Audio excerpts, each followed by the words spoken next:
Chương trình phát thanh hôm nay que no es apropiada para toda contient un langage qui peut pas être approprié pour tous. puede no ser apropiado. This episode of Ear Hustle contains language that may not be appropriate for all listeners. Discretion is advised.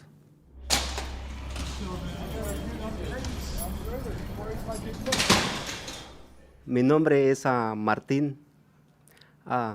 Cuando yo me vine My boy Martin told me he was 15 years old when he first tried to cross the border from Mexico into the United States. Nos puso de acuerdo para que no dijeras que si nos agarraban quién era el coyote. His group was told two things: run as fast as you can, and if you get caught, don't tell them who the coyote is. So they take off running, and the border patrol comes out of nowhere on motorcycles and horseback, like a movie like Braveheart or something. Can you believe that shit? Venía un señor con nosotros y él no se quería parar. So they all get caught except this one guy who just keeps running for some reason. Everybody's yelling, stop, stop. And it isn't just the border patrol. Even the coyotes telling them, they got us, man, stop, stop. Y andaba un migra atrás de él en un caballo. This fool just keeps running. And he's jumping over bushes. And the damn border patrol on horseback is gaining on him, bush by bush. Y el migra se soltaba unas carcajadotas y le grita, mexicana. Eventually, the horse catches up with him and bites down on his hair hard enough to knock him down. Y lo tumbó al piso. It was like some Looney Tunes shit. Ya vámonos. Y ya nos levantaron a todos y nos subieron a la perrera y ya nos llevaron. And that was it. He wasn't running anywhere. That was Martin Gomez with Miguel Sifuentes telling his story in English. We don't know what happened to the guy who got his head bitten by the horse, but we do know that the next day, Martin made it across the border. He later got in trouble with the law, and now he's here in San Quentin. You're now tuned in to San Quentin's Ear Hustle from PRX's Radiotopia. I'm Earlonne Woods. I've been incarcerated for 21 years, and I'm currently housed here at San Quentin State Prison in California. I'm Nigel Poor, a visual artist and now podcaster. I've been working with the guys here at San Quentin for about 7 years. And together, we're gonna take you inside.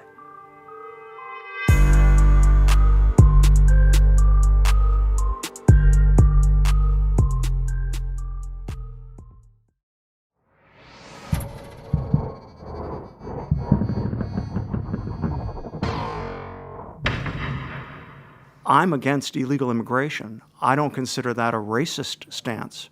I believe strongly in citizenship. I have American citizenship. I was lucky enough to get it by birth.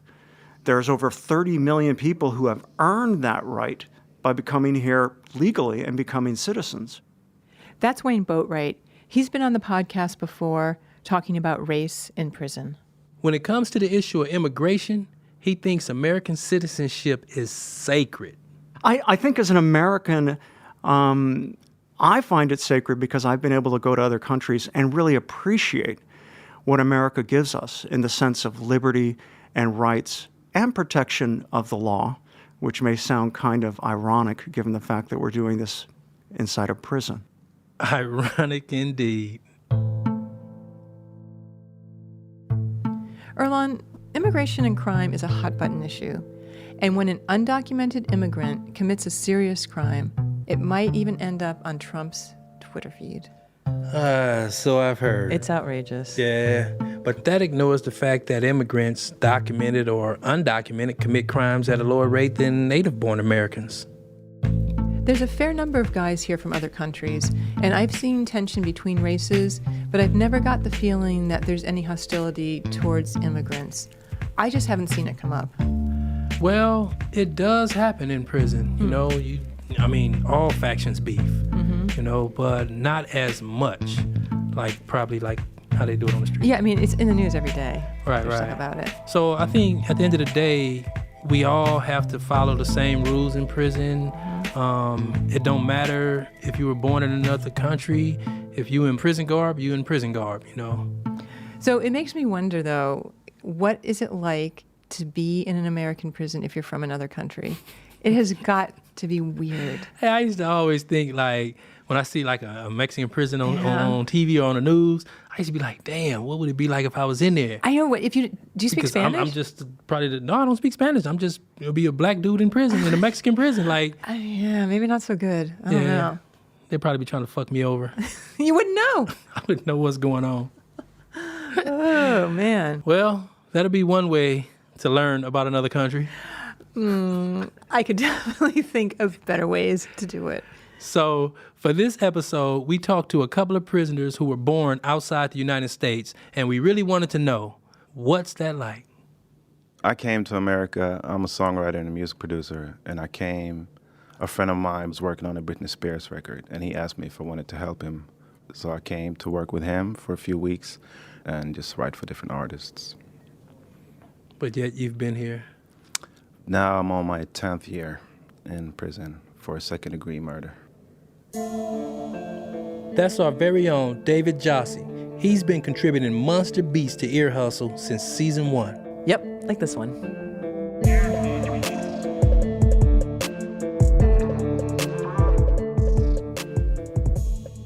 Here I came to America to fulfill my dream, and now I'm sitting in an interview on a murder charge. It's overwhelming. It's just too shocking, you know. Being in that situation would never be anything that anybody could imagine. But when you add that you're in a different country, it adds to the fear factor. And the only thing I knew about American prisons was from movies.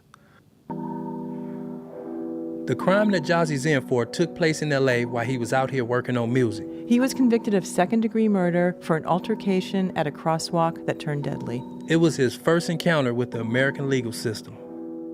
When I first came to jail, I thought that, man, how am I gonna survive in LA County jail alone? There ain't nobody from Sweden, ain't nobody from Europe, period. I don't run with nobody. You have all these different gang members, and that was a whole different world. One day while waiting to be transported to court, Jassy was put into a holding tank that was full of gang members. And it's tense. Everybody's serious. You got some big dudes standing there ready, like, you know, they ready to fight. And I remember this day particularly. A young guy comes in all tatted up and looking too hard for the yard. And he walks up to guys that are way bigger than him too. And was like, where you from? Where you from? And everybody was like, I'm from so-and-so. I'm from da-da-da. And everybody answered very aggressively back, and just like the whole body movement was like, what? What you want? You want it? So he goes around the whole room, and he walks up to me, and it's like, where you from? And I looked him straight in the eye, I say, Europe. And his eyes goes left, right, all over the globe, trying to figure out, and he go, oh, you messed me up with that one. And the whole tank starts cracking up, and we just all started laughing, and it just broke the ice, and it was just funny because everybody knew that he was really going through, like, where is that? You know, he was geographically trying to locate Europe and see if he had beef with Europe. Now that Jassy was in the system, he had to make a choice that we all have to make. Who are you gonna run with? So when you first get to the jail, in my case, LA County Jail, they put you on a long bench where everybody's sitting on a line on a long bench.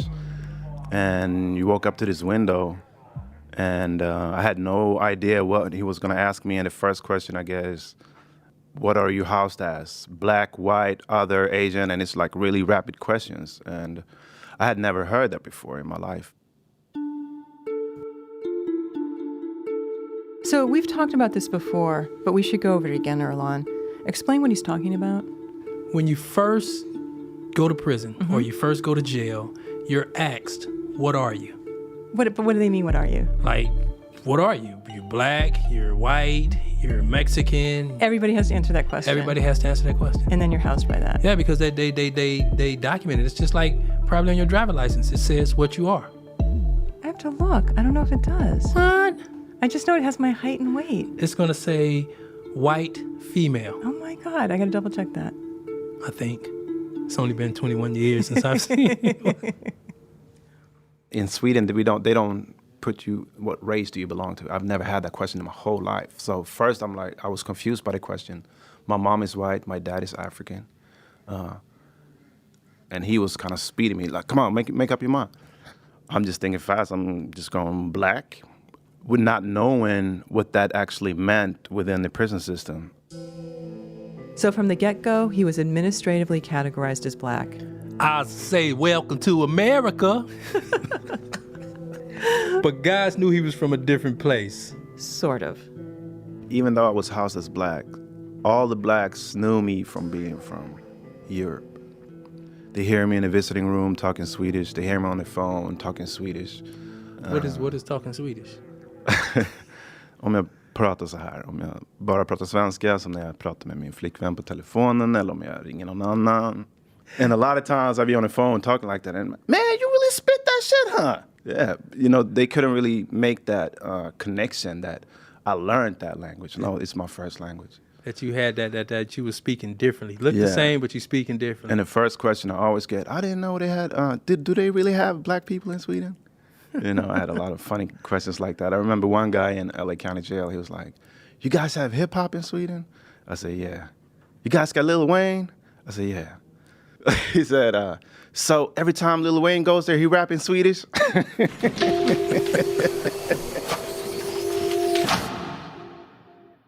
It was funny then, but later he wasn't laughing about the choice he made, and we're going to hear more about that in a minute. But first, we're going to bring in another guy with a very different American story. What's happening? Hey, so can you start by just telling us your name? Yes, my name is Phoeun. You? But I know you by a different name. Yeah, most people call me Sane, but I'm trying to transition back to my birth name. There's nothing wrong with Sane, because that means that you're sane. Well, that's what I was going to ask him. Where does that name come from, Sane? Sane is short for insane. And then I was trying to cut that out, trying to be a better person, so I came to Sane. And now I'm trying to come all the way back to my birth name, which is Phoeun. Phoeun was born in Cambodia. He left when he was 5, but he still has a few memories of life there before his family had to flee. He remembers his critters, like this beetle. I would tie a string to it and allow it to fly in the air, you know what I mean? And I walk with it like it was a kite or something. But I remember me and my brothers do that quite often. Phoeun's last memory of Cambodia was fleeing the Khmer Rouge. They were killing everybody who was educated. It became known as the killing fields. We had to leave. I don't remember packing up and leaving, but I remember traveling like on foot, with me being on my dad's back. And I didn't know until later on that we walked like for 3 days and 3 nights. And I see a bunch of other like refugees too, trying to get to safety in another country. We ended up in Thailand. Phoeun and his family spent about 2 years in a refugee camp in Thailand before being admitted to the United States. They were sponsored by a Mormon family and settled in Ogden, Utah. The people I lived with was white. The food was strange. Going to church was strange. It was a culture shock. After 4 or 5 years in Utah, there was another culture shock. His family moved to Long Beach in Southern California. Now I got to adjust to another life. Now it's city life. Now it's the gang life. Now it's fast-paced place, and the people was different. There were blacks, there were Mexicans, and there was also a Cambodian community in Long Beach. That's why his family moved there. Phoeun had a lot of brothers and sisters, and even though his parents were strict, they couldn't keep him away from the Cambodian gang. This is around the time when he picked up that nickname, Insane. We were new arrivals to Long Beach. Blacks and Mexicans were already there. And I don't think they liked us invading their territory. So from school, we started fighting with them. Coming home, we started fighting with them also. Oftentimes, we will often lose because we were outnumbered. So that's when, for me, the gang started. We started building our own, like, core nucleus of guys so that way we can start defending ourselves. We hear this a lot in prison. A guy looks for acceptance, joins a gang, then there's trouble. In Phoeun's case, he got into a conflict with a Mexican gang and he killed somebody. He was 21 years old. He'd never been arrested before, and he went from the streets to a maximum security level 4 prison. More culture shock. Going to the 4-yard was really scary for me. Yeah, I look around and I see like men, huge men, different races, tattoos all over their faces, their bodies. And I feel like I was a little boy amongst men. Phoeun faced the same choice Jassy had to make. Which category would he belong to? The choice is simple: Asian Pacific Islanders. That group includes anybody from Pakistan to Polynesia, Asia to the Pacific. And within that category, Phoeun found other Cambodians to run with. For Jassy, it wasn't so easy. Remember, Jassy is Swedish, but he identified as black.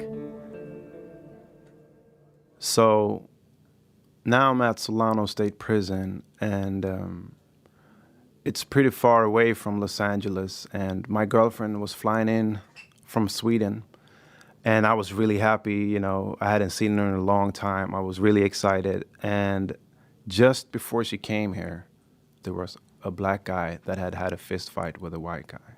So all the blacks and all the whites were on lockdown. And just because I was housed as black, I was not allowed to go out. Now I'm on lockdown, and it hits me. I realize, I'm like, wow, she really took that trip in vain. She's on a plane now, not knowing what's going on. There's no way for me to contact her. And it's devastating. Jassy had to figure something out. He had a young son back in Sweden, and he didn't want to be on lockdown when he came to visit. Over and over, black kept going on lockdown. Not that blacks were more violent, it's just that the blacks make up a way bigger percentage in the prison population. So the chances of us going on lockdown, or the risk, I would say, are much bigger. This was a few years ago.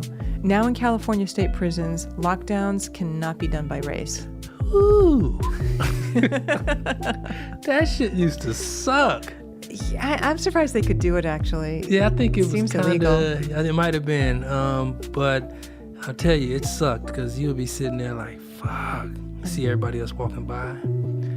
But at the time, Jassy was in Solano State Prison. Race lockdowns were still in play, and Jassy was regretting his choice. He decided he didn't want to be classified as black anymore. I remember going to my counselor. I said, man, there's been a misunderstanding, man. And he was like, man, I wouldn't make that transition if I was you. You know, the blacks gonna start tripping and da-da-da-da-da. And I was like, I don't care. He wanted to be reclassified as other. Yep, there's a racial category in prison called other, for everyone who doesn't fit in the usual categories. Everybody else that's black from a different country ran other. I seen all the Africans, the Jamaicans, everybody from Belize, they all ran others. I'm like, why am I not doing that? Why am I making it hard for myself? Jassy got in touch with the Swedish consulate, and they gave him the paperwork he needed to change his classification. And 3 days later, he officially became an other. So, we asked him what he thought about his new label. I felt like I was put in a situation where I had to choose something. That was their rule that they had implemented. I know who I am. I know my African roots. I know my European roots. I'm all of that. I never felt like, oh man, you're not, you're giving up on your own race. No, it was never that for me, because I'm not confused at all of who I am. It was just a matter of I need to do this prison time in a way that works for me. So what do people reference you as when you make a dope-ass beat? Are you a other? Are you a black? Are you just a dope-ass? They call me the Swedish Phenom.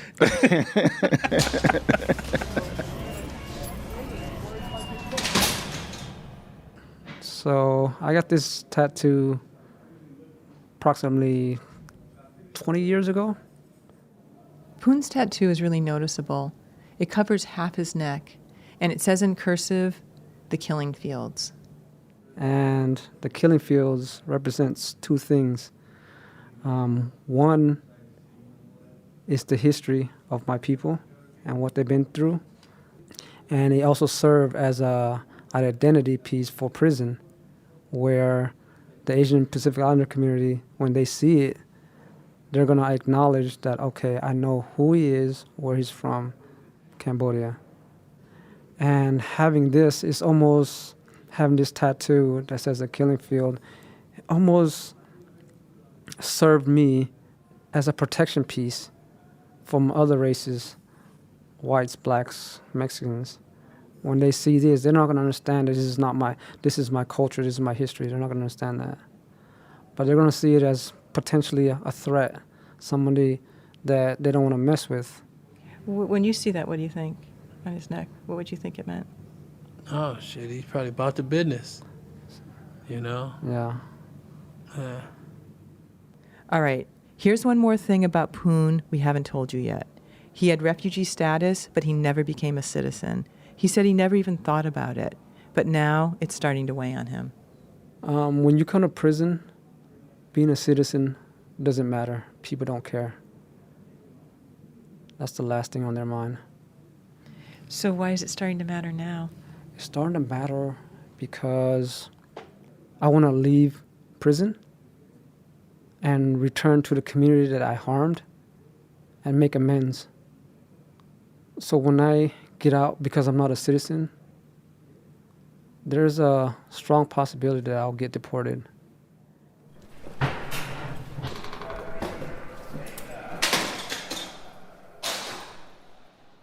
I mean, I would hate to have been in a refugee camp as a young child and have a chance to come to America and then be at risk of being deported after I'd served whatever sentence I had to serve.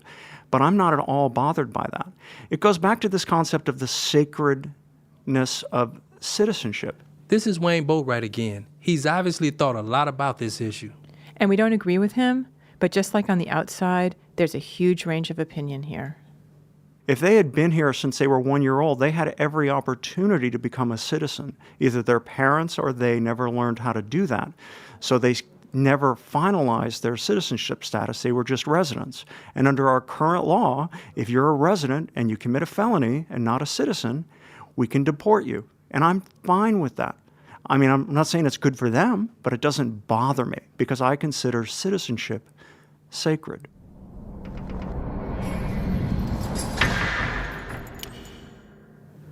So where would you get deported to? I'll probably go back to Cambodia, probably Battambang. I'm not 100% sure. Yeah, I wonder about that. So you were 4 years old when you left Cambodia. Yeah. And how old are you now? I'm 42, turning 43. Okay, so let's say you get out when you're 44, let's just say. What would be waiting for you in Cambodia? A whole lot of nothing.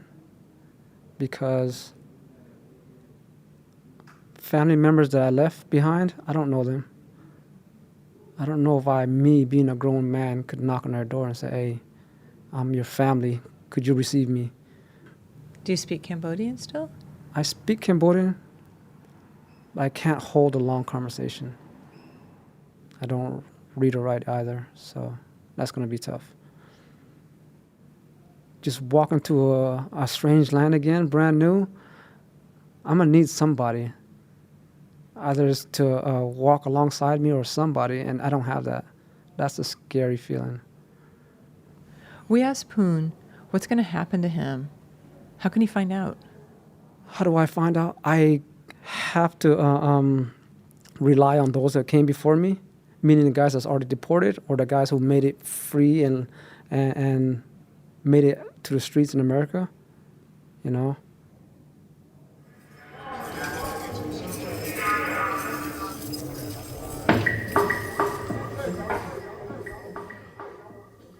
I was raised in a refugee camp until I was like 4.5 years old.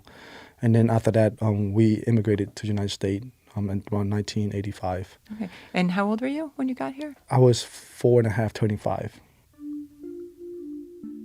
This is Borey I, or PJ as he's known here. PJ's story is like Phoeun's. His family left Cambodia to escape the killing fields. But unlike Phoeun, PJ never stepped foot in Cambodia. He was born in Thailand, in that refugee camp. In the U.S., PJ got involved with gangs. When he was 14, he killed someone during a robbery. When he was 15, he was tried as an adult and sentenced to 25 years to life. And like Phoeun, he wasn't a citizen. No. His family got citizenship, but he couldn't because he was in prison. PJ served 20 years, and in November 2016, he was found suitable by the parole board. That's right, he's out of prison, and I had to go to Oakland to meet with him. His story is so similar to Phoeun's. Sure is. And I wanted to find out what happened to him when he got out of San Quentin, and maybe that would give us some sense of what Phoeun might be facing. PJ was ready. He had his parole plans all worked out, a job, a place to stay, even a new outfit. A gray shirt with 2 pockets, blue Levi's, and Timberland boots. They're pretty heavy, actually. They are heavy. They're really heavy, but comfortable. And then how did it feel when you put those clothes on? It felt great. It felt odd, right?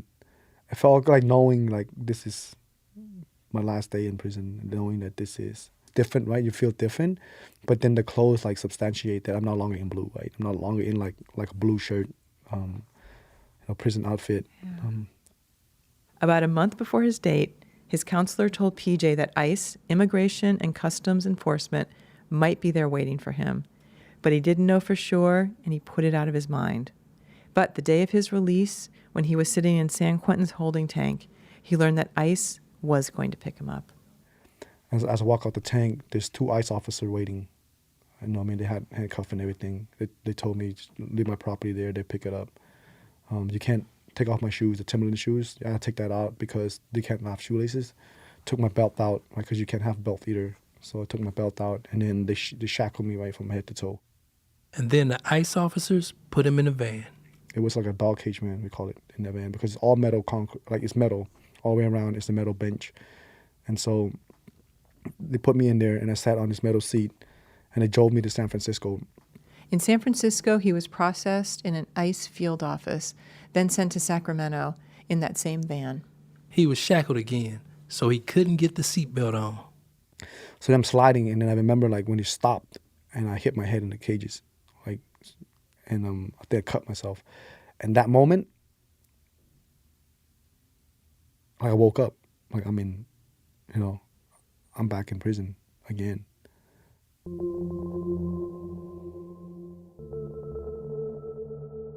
PJ was sent to a county jail in Sacramento that was serving as an ICE detention facility. I think they're just like a camp. I don't think it's like a prison. I think that they have extra rights and privileges in there. They have a good meal. They're taken care of. They're kept safe. They're not allowed to leave it. They go to school. They go to exercises. They do stuff in these detention centers. Obviously, I've never been to one. I have no idea what it is.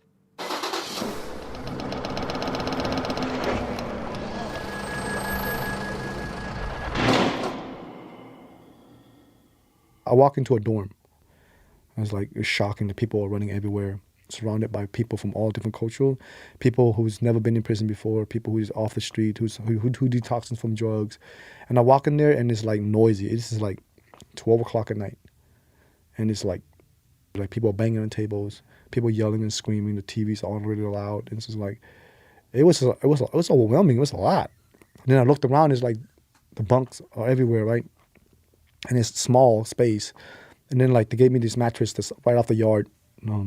But I remember looking at the mattress, there's bugs crawling all over it. It's so nasty. And then they don't give you any type of disinfectant to clean it, nothing. Just give it to you, throw 3 wool blanket, here, deal with it, go in the pot. And that was it. When I was in the county jail, I didn't go anywhere for a year and a half. I was in a pod. I walked 20 feet a day. I was sitting on my bed most of the time. So my muscle was falling asleep, right? And my joint and everything was falling asleep because I wasn't used to walking. PJ spent a total of 19 months in ICE detention. He was waiting to be deported, and we can't say back to Cambodia because he's never been there. But that's where the U.S. government wants to send him. The problem is the Cambodian government hasn't provided the necessary paperwork, so ICE released him from detention. So I'm under order supervision right now, on the ankle monitor. At any time Cambodia change their mind and issue documents, ICE will come and detain me again, and then they'll deport me. So I've been out for 3 months, and so I'm living in San Francisco. I'm living in limbo. I'm waiting to see what's going to happen next. But how can it end? What needs to happen to let you stay here? Right now, if the governor will give me a pardon for my crime, for my past crime, that would take it. Is that the only thing? That's the only thing. And how likely is that?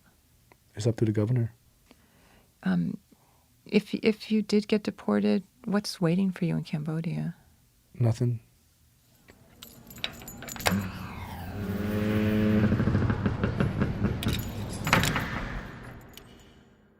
My release date will be September 25th. In 32 days, I'll be gone. Marco Villa's been in the United States for 32 years and in a California prison for 10 and a half. He's not a citizen. When he's released, he faces another one of those stark choices that prisoners have to make. And what's going to happen when you walk out that gate?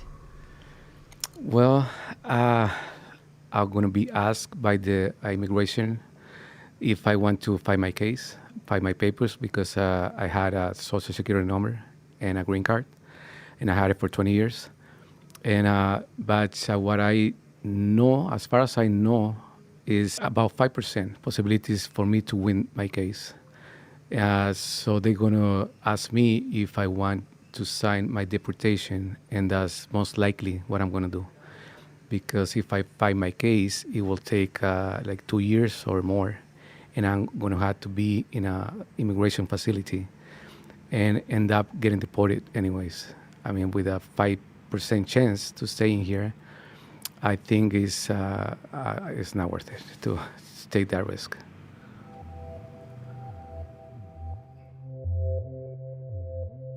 Marco has heard what it's like in those deportation facilities.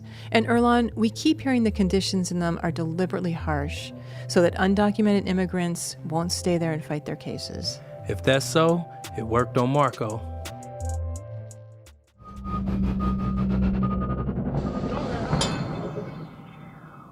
If you knew when you got out you were going to be deported back to Cambodia, would you rather stay in prison or would you rather get out and go back to Cambodia?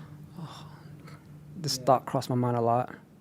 After 20 plus 23 so far, I don't want to sit in immigration, be detained further. I want to be free. Yeah, I want to be free. So I don't know if I want to challenge the policy or not. At the same time, I do, because this is all I know. I'm not an American on paper, but I still feel like an American.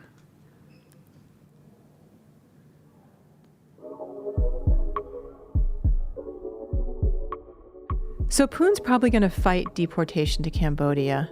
He really doesn't know what his chances are, and it's going to be tough for him to stay.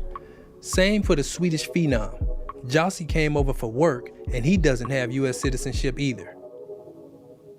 So when you get out, what are you expecting? What's waiting for you when you get out? Well, first thing is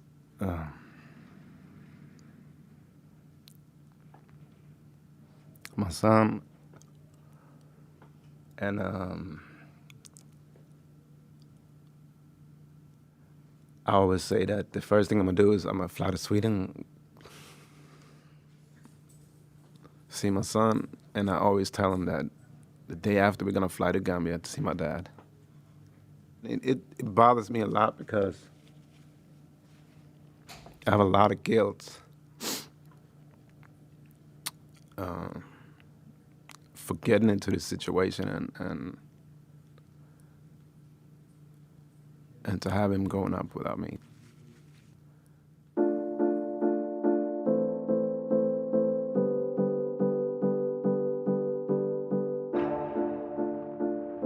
On the brighter side, Jassy has a familiar country to go back to. He has family there, and he speaks the language. So it's probably going to be easier for him to make his parole plans, where to live, where to work, and all of that. But if you're facing deportation back to a country where there's nothing waiting for you, how do you plan for that? I guess you don't. But this is when it finally matters in prison, if you're a citizen or not, the day you get out.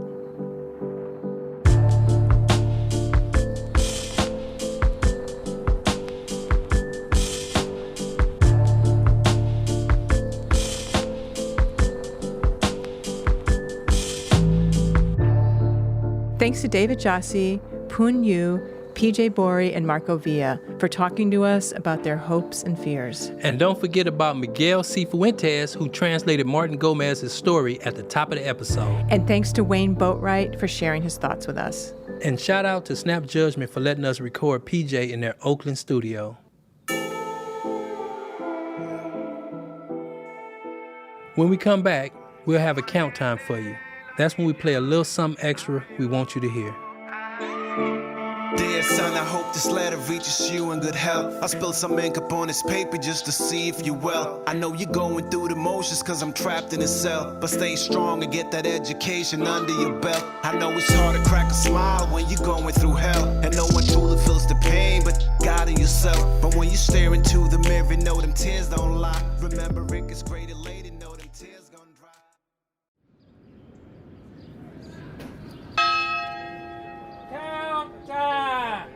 Morris. 87. 87.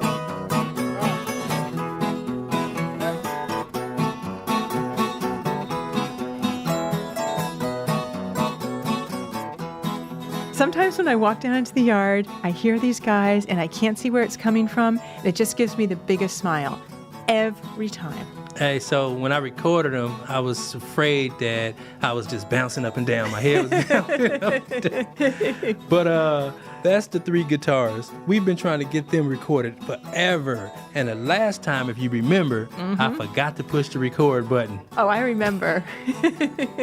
But this time you redeemed yourself. I redeemed myself. I did good.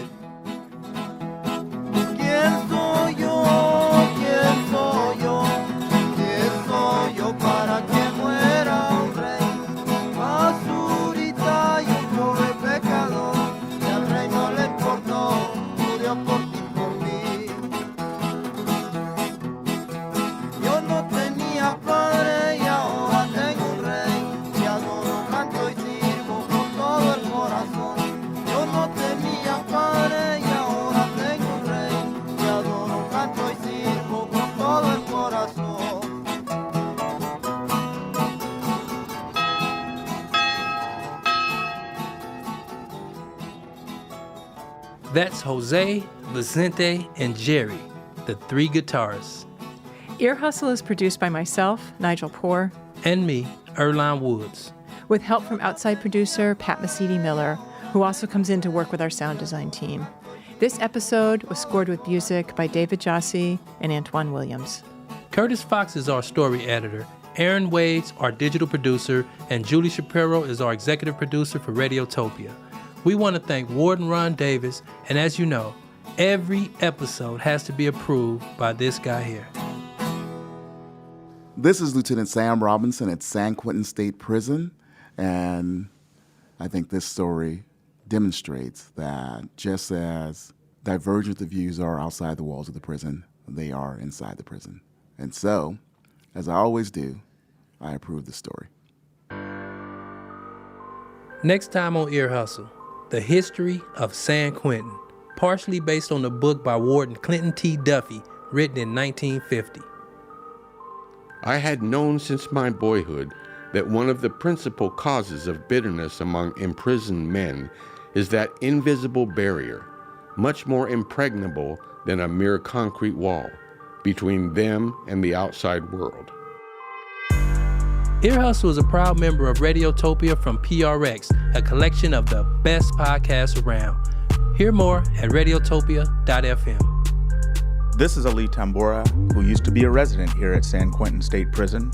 I now work for the Chan Zuckerberg Initiative. This podcast was made possible with support from the Chan Zuckerberg Initiative. working to redesign the justice system by building power and opportunity for communities impacted by incarceration. I'm Nigel Poor. And I'm Earlonne Woods. Thanks for ear hustling.